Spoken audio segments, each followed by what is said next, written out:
Let's say we want to calculate our compound interest for this amount. We want to put up a savings or investment account such that we have a starting amount, which is $10,000, and we want to contribute subsequently $200. So, what will be the future value of this over the period of 10 years with this annual rate? So this is what we're going to do. We're going to use the formula of future value, FV, then we're going to pick our annual rate divided by a year, 12 months, comma. We pick our year multiplied by a year, that's 12 months, then comma.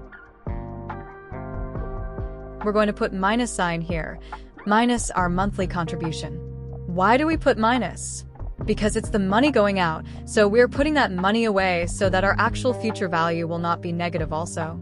So we have to put that negative value. Then minus the starting amount, the amount we are starting with, then close the bracket, press enter.